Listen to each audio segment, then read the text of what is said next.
और बच्चों को पहली पहली शिक्षा देता है, तुम आत्मा हो।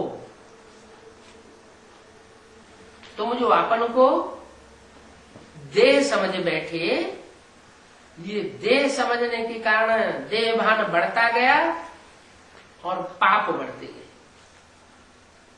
काम, क्रोध, लोभ, मोह, अहंकार, ये 5 विकार हैं।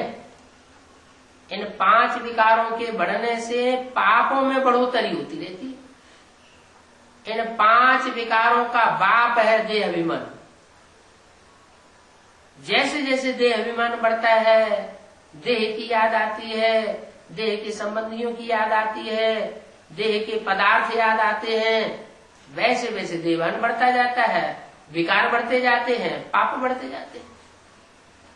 तो इन पापों से मुक्ति पाने के लिए पहला उपाय है अपन को आत्मा समझना, और दूसरे जो भी सामने बैठे हुए हो उनसे उनको आत्म की स्थिति में देखना। जो भी बात करता है, जो भी मिलता है, उसको आत्म की स्मृति में देखना। आत्म की स्मृति में देखने की जो प्रैक्टिस है वो परमात्मा बाप की याद दिलाई दे रही है। इसलिए मुरली में भी बोला है, आत्मा रूपी सुई की सारी कट उतरने पर तुम डायरेक्ट बाप से सीखेंगे। जब तक स्वयं आत्मा नहीं बने हैं, आत्मा की स्थिति में नहीं आए हैं, आत्मा की याद की प्रैक्टिस पक्की नहीं हुई है, तो परमात्मा बाप की भी असली रूप में याद नहीं आ सकती। परमात्मा बाप का असली रूप क्या है? एक तो हमने मान लिया कि आत्मा ज्योति बिंदु, आत्मा बिंदु बिंदु का बाप परमात्मा ज्योति बिंदु, जिसका बड़ा आकार शिवलिंग बनाया जाता है। वो तो बेसिक रूप में ज्ञान आ गया। लेकिन वो ज्योति बिंदु कैसे हमारा पिता बनता है, कैसे माता बनता है, कैसे गुरु बनता है, कैसे टीचर बनता है, कैसे सब संबंध निभाता है? क्योंकि संबंध तो तभी निभाए जाते हैं जब साकार में।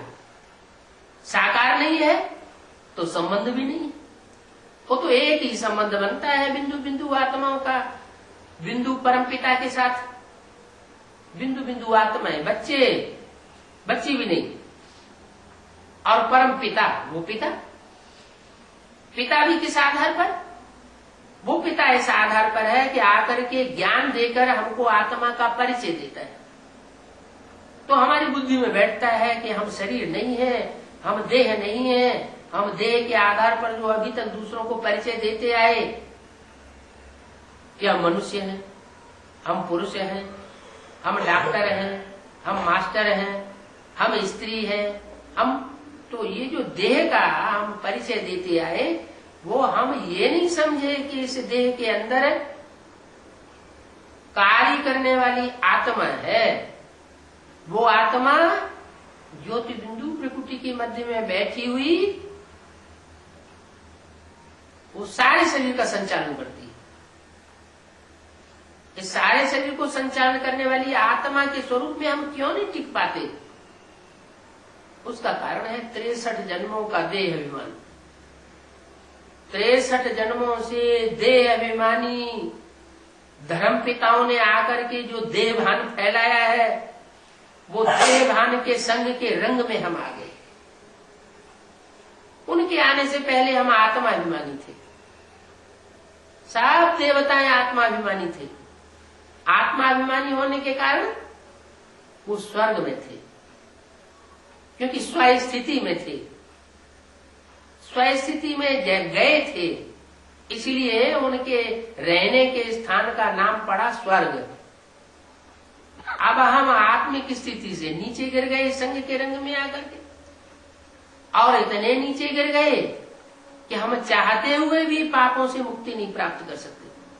हम चाहते हैं, अंदर से भाषण आती है कि अब हम पाप नहीं करेंगे, लेकिन पाप की परिभाषा ही नहीं मालूम। पाप क्या है, पुण्य क्या है, ये हमें पता ही नहीं चलता। तो बाप पहले ही आकर के ज्ञान देते हैं कि पाप का मूल अर्थात बाप है देह अभिमान। मैं देह अभिमानी नहीं बनता हूं, माने आत्माओं का जो बाप है वो देह अभिमानी नहीं बनता। भले शरीर में आता है, रामकृष्ण के शरीर